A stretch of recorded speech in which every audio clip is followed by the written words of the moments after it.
Good evening. This is your life, and this is Hollywood.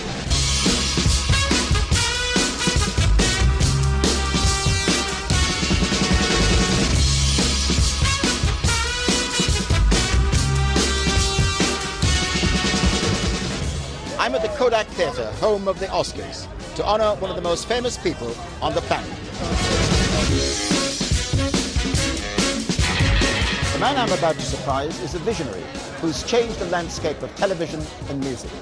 He started out as a penniless pop music hustler, but he hit the jackpot with 100 million album sales and 70 #1 hits to become the greatest British export since the Beatles.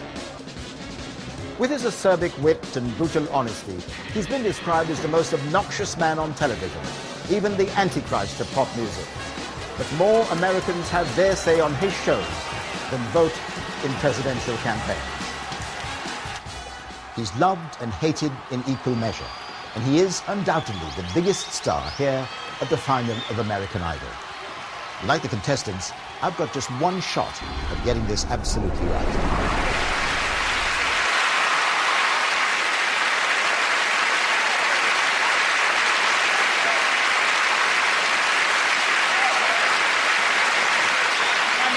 Clear that I am not a contestant on this show tonight, but I've come all the way from London to spring a big surprise on someone in this vast and marvelous auditorium.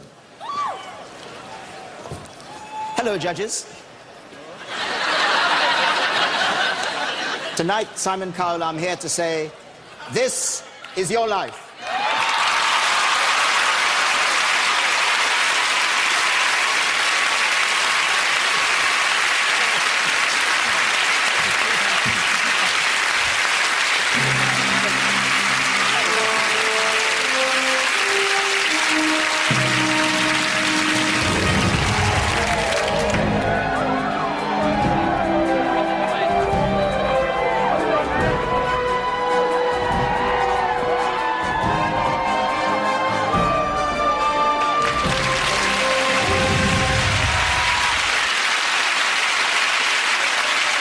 Welcome to This Is Your Life, and tonight a host of famous faces are here to celebrate the incredible story of Simon Cowell.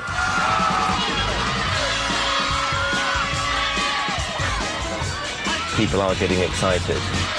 Simon's a sexy man, but the difference is Simon knows he's a sexy man. I've worked in the music industry for 25, 26 years. I just love pop music. He's introduced us to a lot of very, very talented young people. He's really a nice guy. Why does everybody who seems to know him personally say that he's such a nice guy, but then on TV he's a jerk? Why did you get a job down in the port? What?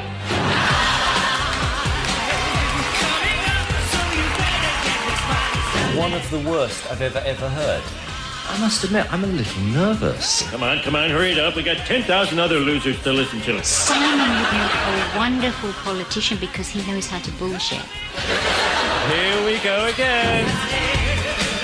Ladies and gentlemen, Simon Cowell.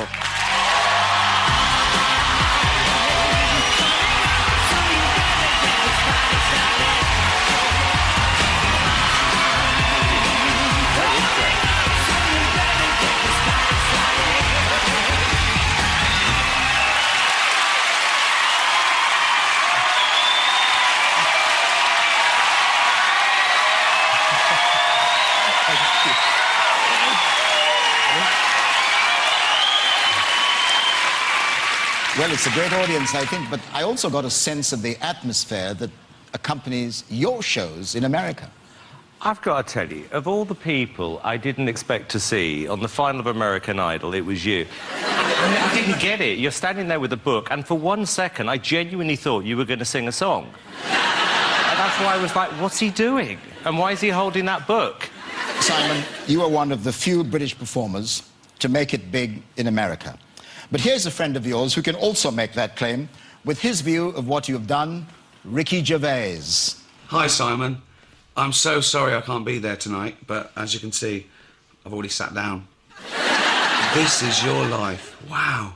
I remember watching that growing up. The whole family would sit down and wait for Eamon Andrews to surprise someone with his big red book. I mean, icons. John Wayne, Muhammad Ali, often war heroes, people who sacrificed everything.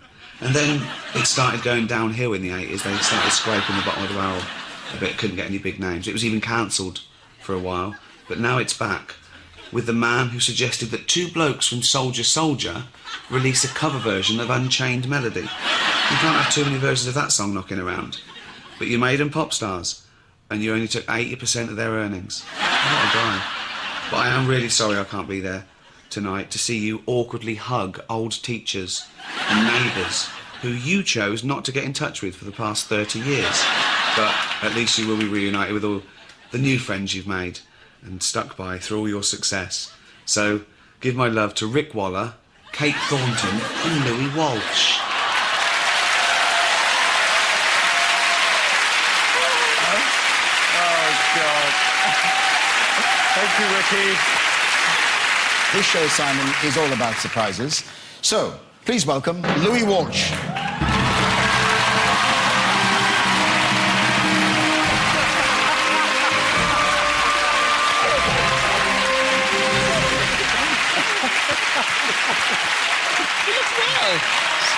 This is going to get very uncomfortable. Not for me.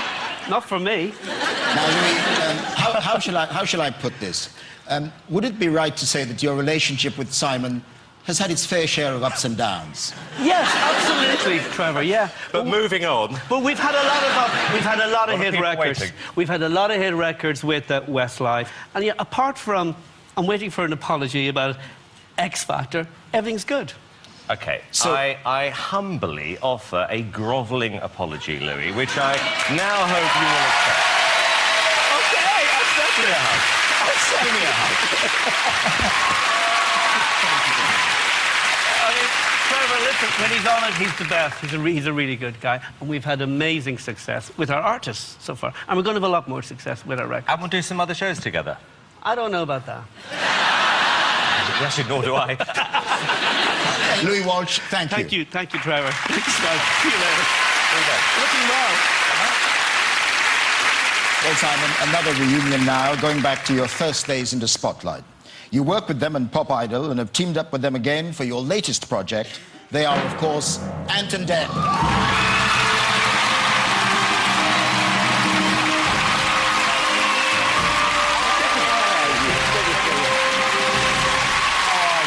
Nice to see you. Thank you for coming. I've got over the Well, isn't this nice, Simon? What's really annoying is you always get more applause than me. I know. But there are two of you. That is Now, true. gentlemen, you were at the start of Cowell Mania. Yeah. We were at the start, and do you know what? I'm very proud sat here tonight. We feel like proud parents, Simon. We do. We really do. No, it's true, though, because when we first met Simon, he was just another middle-aged man working at a record company. and we kind of took him under our wing on Pop Idol. And we Showed him the ropes, Showed him you the know. ropes, and we set him out on the road, and we let him go, and he's done brilliantly well. And now here he is, with this lovely deep Los Angeles golden tan and those lovely white teeth. I hate to say it, but these guys, and I'll regret saying this, are the two most talented people I've ever worked with. And I really mean that. It's great. We do. We work so well together. We enjoy working with Simon. It is great fun. We have great fun together. Thank you, Ant and Dec. Thank you very much.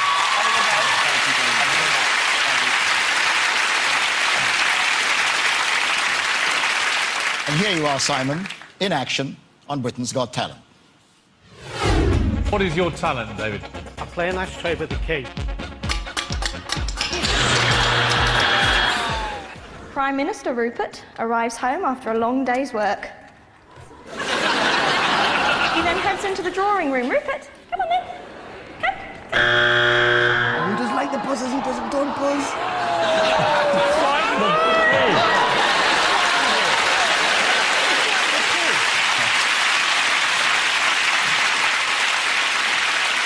Well, judging the nation with you are Amanda Holden and Piers Morgan.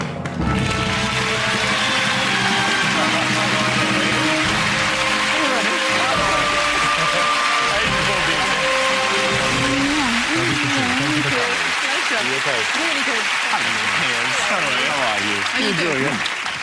Well, now, Piers, as a journalist of long standing, how do you explain the Simon Cowell phenomenon? All I can say about Simon is I took him recently to Downing Street to have dinner with Gordon Brown. Oh, sorry, you just dropped a huge name. So we took him to Downing Street, where you'd imagine that Gordon Brown, sitting there, would be the one leading the table. But as the first course was served, it became rapidly clear that another member of the gathering thought he was running the country, Mr. Cowell. Maybe we've got the wrong Prime Minister, I don't know. I mean, it's not too late, Simon. I'm open to offers. Absolutely. Well, now... Don't do that. Why not? Amanda, tell me about the chemistry between you and Simon. Well, yes, he does remind me a little bit of my old chemistry teacher. No, it's all good fun, Trevor. It's business, isn't Actually, it, Simon? she's very good on this show, surprisingly. Why surprisingly? Because you weren't really hired for an opinion. You were hired because you were cute. And I think this is a compliment. No, it's a compliment, but you were very good. You surprised us. Well, now, Britain's Got Talent followed the success of the US version, America's Got Talent. And the host of that show is here tonight. Would you please welcome Jerry Springer?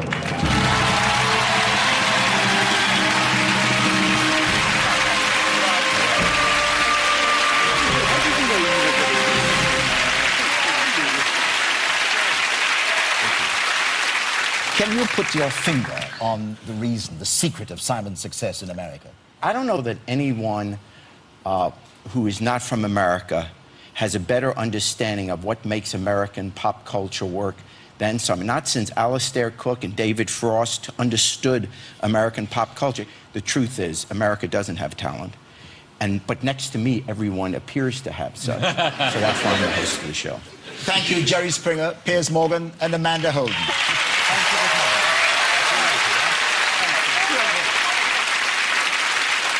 When we come back on This Is Your Life, we bring Simon Cowell face to face with a long-term rival.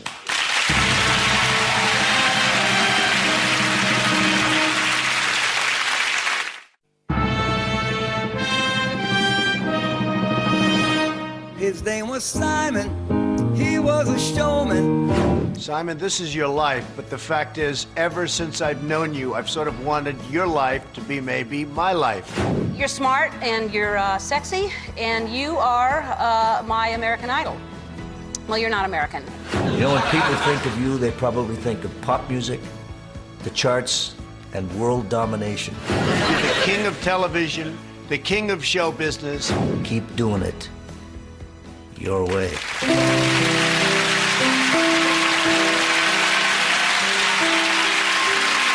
Welcome back. Simon, I think it's true to say that you didn't become an international star until you were 43. With that came the image and perhaps the behavior of a playboy bachelor. But things appear to have become a little quieter recently. For the past 5 years, you've shared your good life on both sides of the Atlantic with your girlfriend, a model, and Linda. television presenter. And of course, she's here tonight. Linda. Terry Seymour. Oh.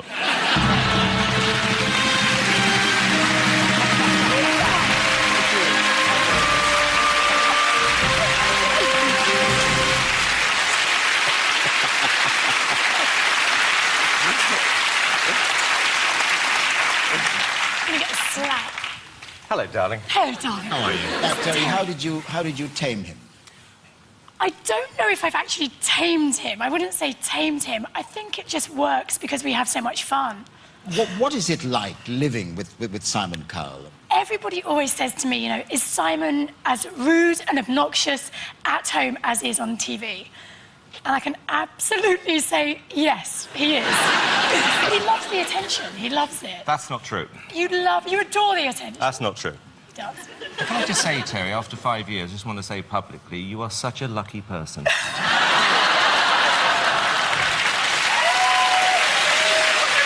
going to say something nice now. No, I wanted to say that. I've been meaning to say that for a long time. Every day I wake up and think how lucky I am. Don't mention it. Thank you, Terry.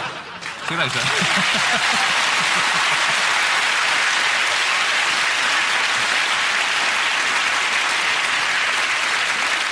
So, Simon Cowell, this is your life. You were born in 1959 and you grew up in Elstree in Hertfordshire. Your mother had been a dancer. Your late father, Eric, an estate agent and a quantity surveyor. So, for a few home truths now, May I ask you please to welcome your mother, Julie, your brothers, John, Tony and Nicholas, and your sister, Jude. How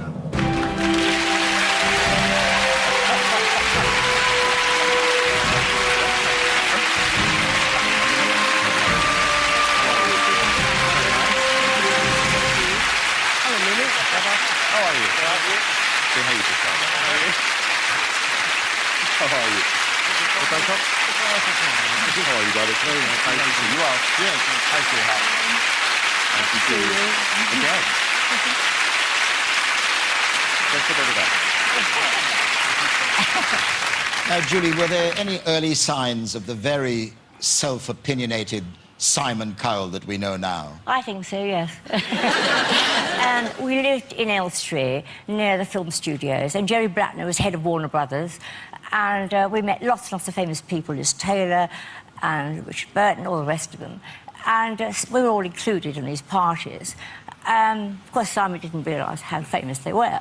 But of all the amusing ones to me, well, Bette Davis used to ask him to sit on her knee. Did your meeting with all those stars, did that inspire you to a business or career in show business? Oh, my God, yeah. We used to look over the garden fence and see all these, you know, good-looking people having great parties. And even when I was younger, I thought, absolutely, I want to get into show business when I'm older.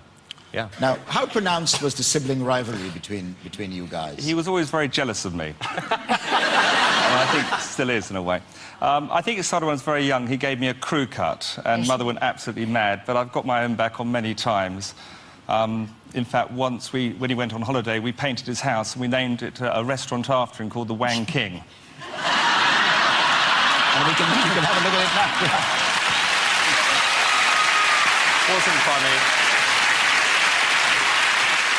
Throughout your career, Simon, you've remained very close to your family, and they, in turn, have always given you their support. The importance of that family solidarity was never more evident than in 1999, just as your latest signing, Westlife, were taking off. Now, Father Martin Morgan, you were very close to the family, and it should have been a very happy time for the Cowell family, wasn't it? Yeah, but actually, as Simon was flying to Boston and Westlife had become #1, that was when Eric, his father, died. And I remember the next morning being at the family, and there was a big debate about whether they would spoil Simon's success by telling him about his father's death. But I think I managed to persuade them to ring him because I thought that he would always put family before the business, and certainly would put his father much higher than the business. So sadly, Simon, it went from the best day of your life to the worst. Yes, it was. And I really want to thank you, Father Martin, for everything you did at that time. You're a good friend. Now, it was your father who predicted that Westlife record would go to #1. He did, actually, yeah. I remember playing him the record, and, you know, we'd signed the group, and he had a fantastic ear for music, my dad. And I played him this song, and he said, they'll go at #1, and just the horrible irony attached to that. But he spotted it, yeah. It must sadden you a little bit that he's not around now to enjoy all this enormous success that you have. Of course. Yeah, but he was, you know, my best friend, and he gave me so much good advice. You know, I'll never forget that. Well, Simon, almost as your father predicted, Westlife have since become the most successful British boy band of all time. They've sold 35 million albums and have had 14 #1 hits. And tonight, they send you this postcard from Ireland. Hi, Simon. Congratulations on your big night. Nicky sends his love. He said he's very sorry that he can't be here, but unfortunately he's at home looking after his 2 new babies. Well, Simon, it's been nearly 10 years ago now since you first signed us, and it's been an amazing journey, and we want to say thank you for the opportunity. It's just been the most amazing life. Thank you very much. We remember our first #1, Simon, and how much it meant to us and to you, especially with the passing of your father and him being the one who recommended Swear It Again for our first single.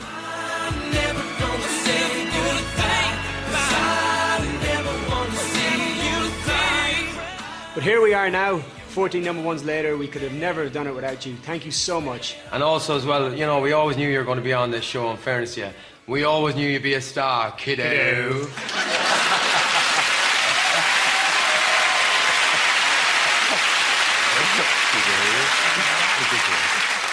Thank you, Westlife, and thank you, the Cowell family.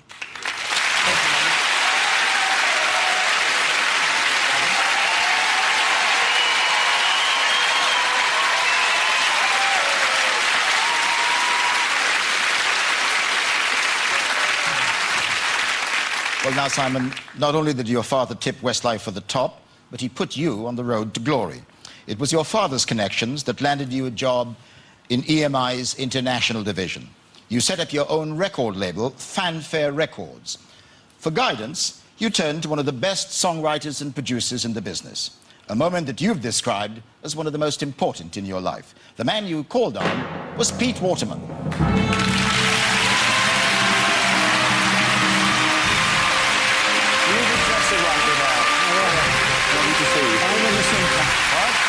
How you doing? Okay, nice to see you, Pete. Were you aware that Simon saw you as something of a mentor?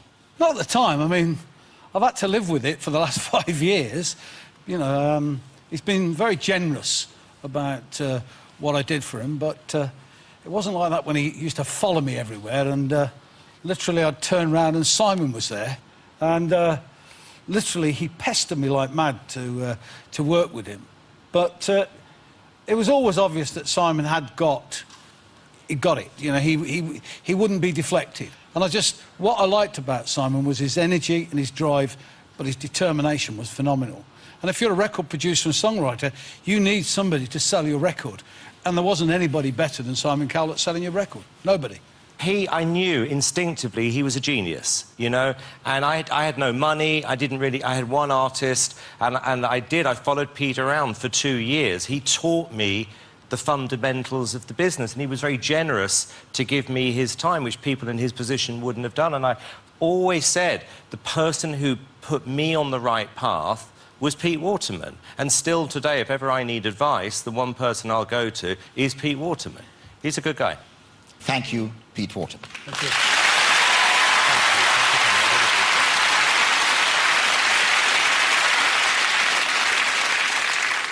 When we come back, the truth about Simon Cowell stalking one of our biggest stars.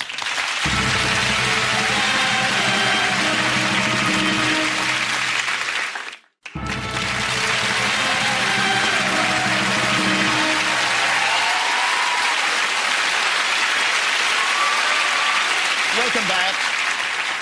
Simon, the next Cowell brainwave shaped the rest of your career and your life. You saw the possibility of turning television stars into pop stars. And thanks to you, 2 British actors went to #1 with this.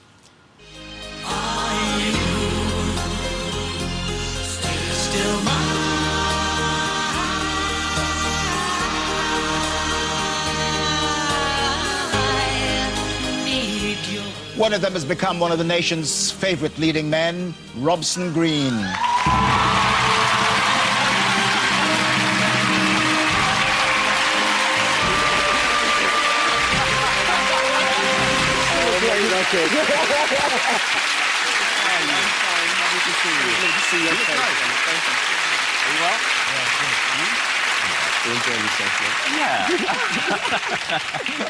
Robson, how on earth did you get tangled up with Simon Cowell? In 1993, I did a version of Unchained Melody in a very popular drama.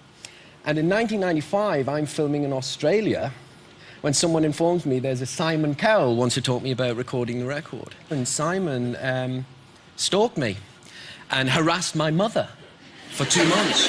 And the next thing I know, I'm on Top of the Pops. And during one of the performances of Unchained Melody on Top of the Pops, remember this, when we were sharing the stage with Bon Jovi, Michael Jackson and Oasis, who wanted to kill us, because we get Wonderwall off #1.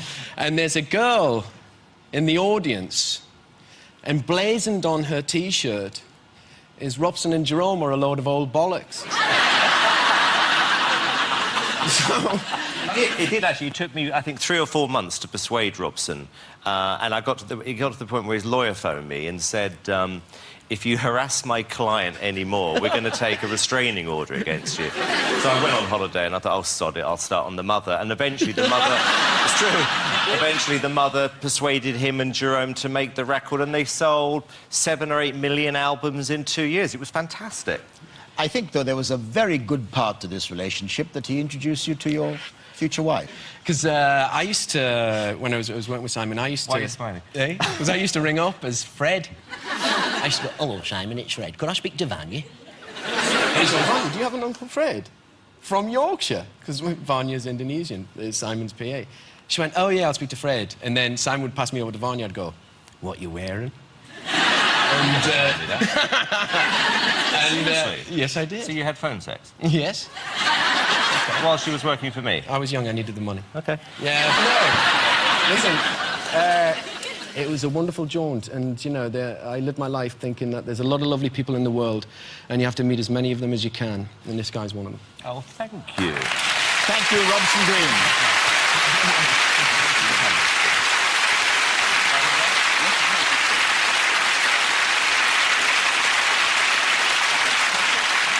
Now, Simon, no one doubts your knack of spotting potential, but your judgment hasn't been faultless. There were stars that you failed to spot.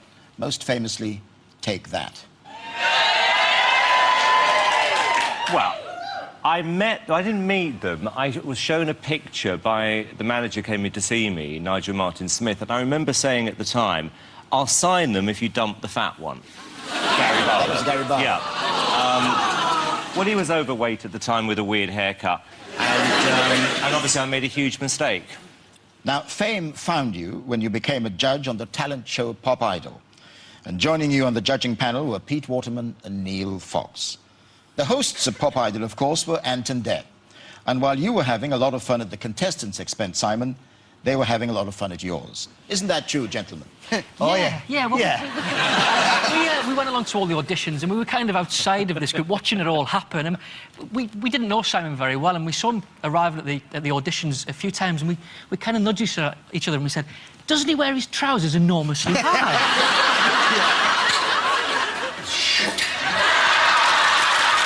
Ready to go give the kids some hell? Let me have them.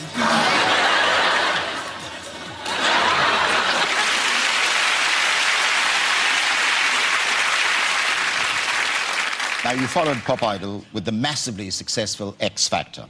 On the judging panel with you was someone with equally strong opinions, and she'd like to share a few of them with you now. I'm referring, of course, to the irrepressible Sharon Osbourne. I want to talk about our good times. There have been a couple of good times. One of the times which I will never, ever forget is me and you on stage with the cast of Billy Elliot in London, and you with the tutu on. That's one of the things that I will always remember and treasure. We had the time of our lives. Seriously, love you. Thank you for all the work you give me. Even though we don't always agree when we work together, I think you do love me just a little bit. I think you do.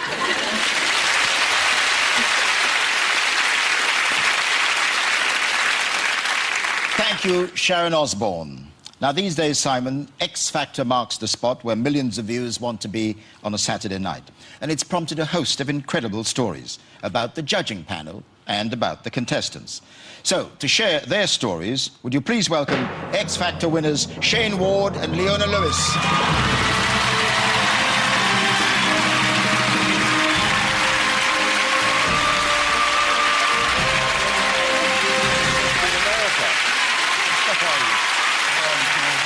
Nice to see you.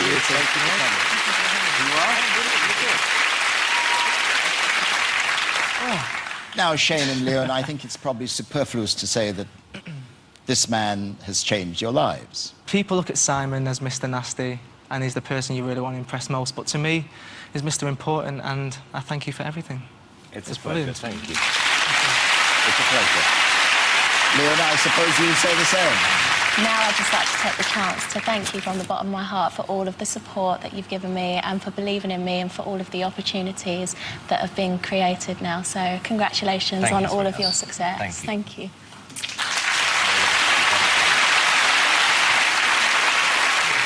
Simon, as X Factor became a huge hit, a friend mentioned a special group of admirers that you weren't aware of. Here with their stories, Max Clifford and two of your biggest fans, 12-year-old Sean Tolfrey and 18-year-old Susanna Okansi.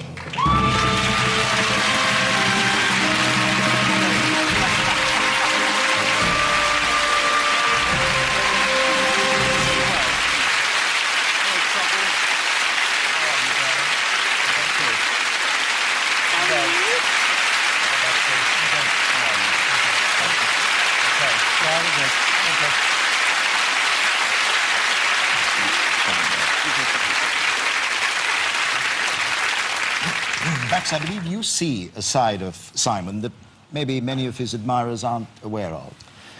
Yeah, he probably won't thank me for saying it, but in the 6 or 7 years since we first met up, Simon's done an awful lot of things for an awful lot of people that no one knows anything about. The Chase is a wonderful children's hospice where everything is done to make things as good as possible for as long as possible. Both Susanna and Sharon are at the Chase Children's Hospice at Guildford. Every single time X Factor series goes on air, there's children from that hospice and other hospices from all over the country go to every show. They're Simon's guests, and they go backstage and they meet Simon and he introduces them to everybody else and makes a real fuss of them. More than that, he's become an uncle to a lot of the kids at the Chase. They phone him and they talk to him regularly, and he goes to the Chase with Terry. And what he's done for the Chase and a lot of the children there, year in, year out, no one knows about. They do, I do, and the families know. And it's to his eternal credit. Thank you.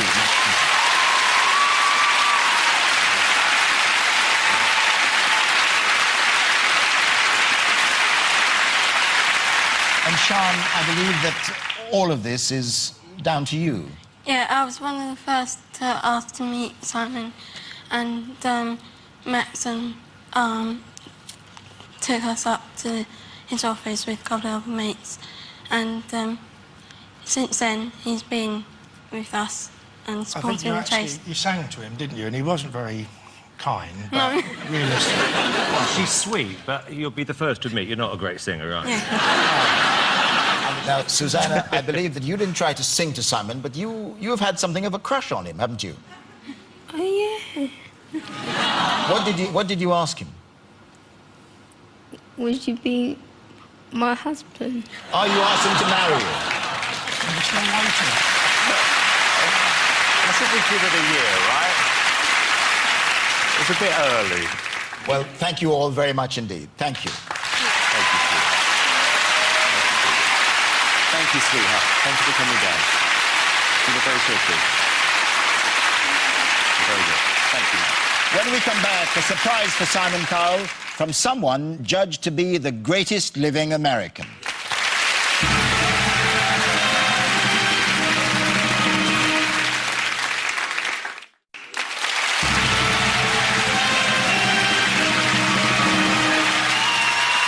Welcome back. Simon, X Factor and Pop Idol proved inspirational to one writer and comedian. His most recent novel is about the world of television talent shows. It features a central character who is not a million miles from, well, he's here to explain. Ben Elton.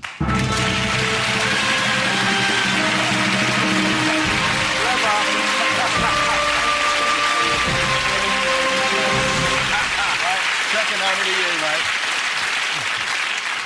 OK, so briefly, it's time to cut through the smarmy, sentimental stuff and have a bit of real reality TV, because let's face it, the man's a thug. Quite clearly the secret love child of Anne Robinson and Saddam Hussein.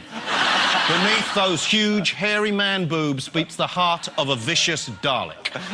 It's like he's on a mission to insult everybody in the world, one by one. Now, it's also well known that he's the vainest man in show business. He loves himself. That's why he never got married. For him, masturbation isn't self-abuse, it's fidelity. But you do have to hand it to Simon. He's achieved everything he has through his own determination and talent. He is an entirely self-made arsehole.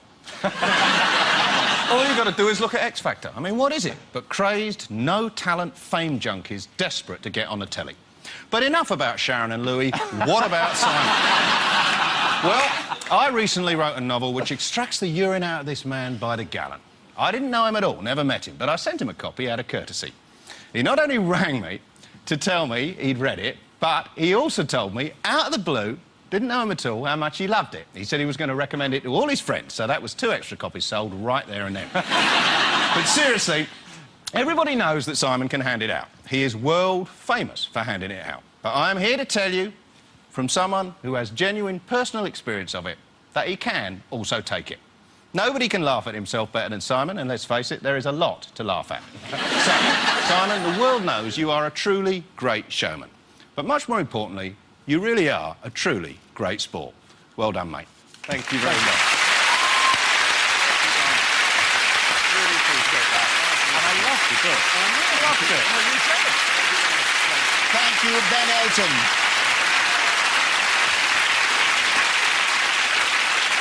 Well, Simon, among those witnessing your phenomenal rise here and in America, two friends from here who regularly fly the flag over there.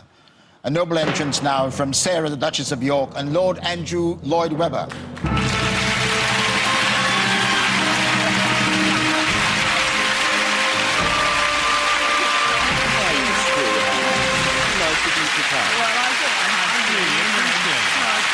Have you come to rub my nose in it, haven't you? Nice to see you. Thank you for coming.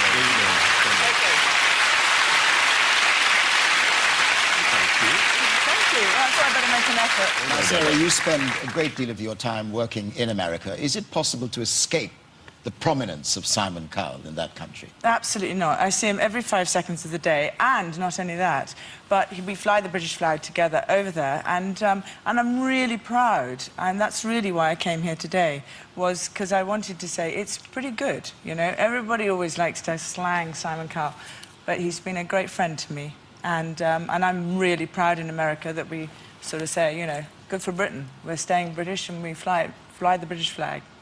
Andrew, you're now trying your hand at what Simon does. Is there any comparison at all in your styles? Well, it's all very weird for me because I'm a composer. I write musicals, and I'm not on this planet to do what Simon does absolutely brilliantly. But I kind of nurture, he tortures. I think the difference is, on camera, I admit I'm probably more horrible than Andrew. Off camera, it's a different story. That's probably true. You know, the first guy to ring me when we did our first live Maria show, it was Simon. And he congratulated me and said, bravo, well done. Thank you, Lord Andrew Lloyd Webber and the Duchess of York. Thank you very much. Thank you, Simon. I really appreciate it. You're very kind. Thank you. I really appreciate it. Thank you for everything you said, too. Simon, you launched your Salt in American audiences in the year 2002. In no time at all, the nasty British guy on American Idol was making headlines, telling many contestants why they'll never make it, and promising a lucky few that they're on the road to Hollywood. From there, please welcome your fellow judges, Paula Abdul and Randy Jackson, and the host of American Idol, Ryan Seacrest.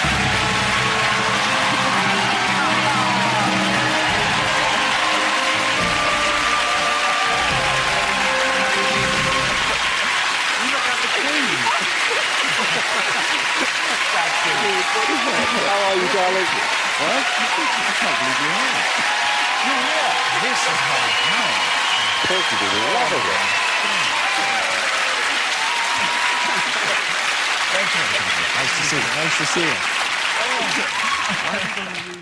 Now, Randy, tell us, what is it like working with this guy? Listen, you know, it's really cool. I mean, Simon came over. We had a bunch of meetings. We were talking about who was going to be on the show and this whole kind of thing. And actually, it's funny, I'd heard about him because I'd done A&R for a long time over here in the UK. And, you know, I realized that I actually really liked this guy, and he was actually smart and savvy about music, right? Now, Ryan, you two have always appeared terribly, terribly competitive, are you?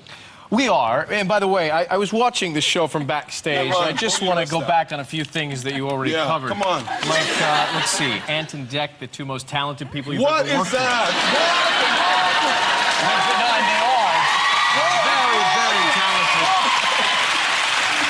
Very, very good hosts, but it doesn't make them feel so good about flying across the world. If I was doing the show in America, I would say exactly the same about you. You know? I also, so you said you don't like the attention.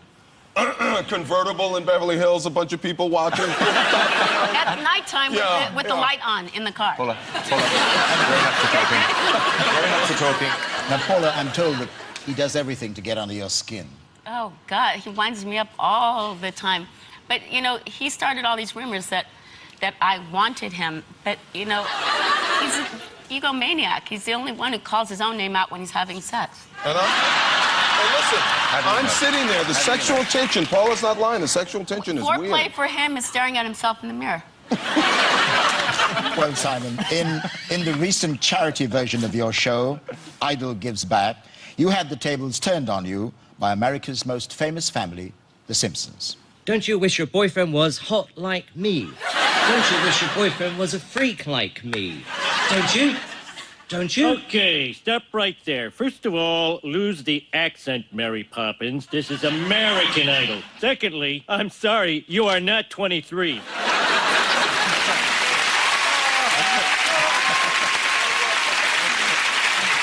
Well, we're heading back to America now for what I'm sure you'll find is a very special message.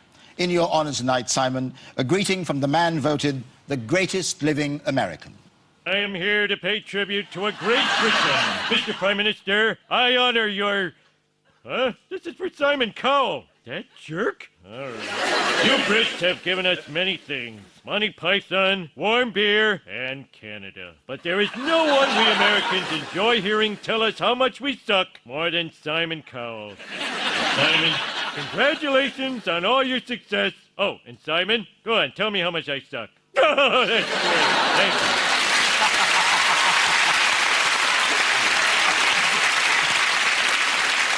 Thank you, Homer Simpson, and thank you, the stars of American Idol.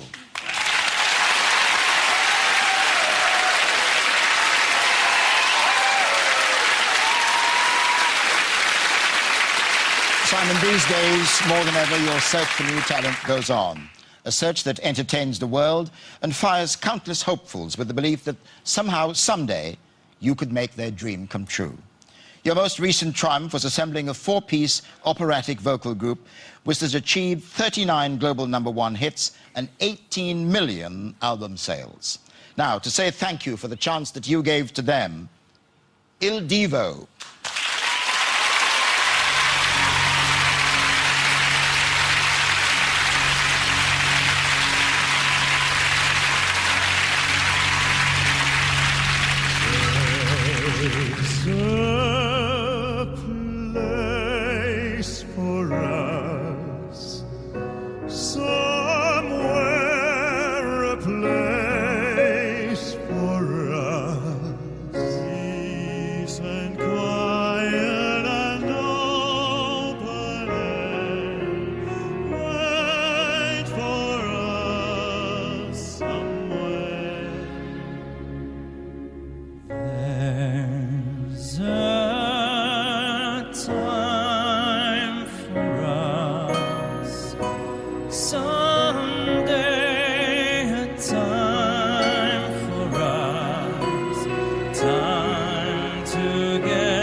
Il Divo, thank you, Leona Lewis, and thank you to all our guests.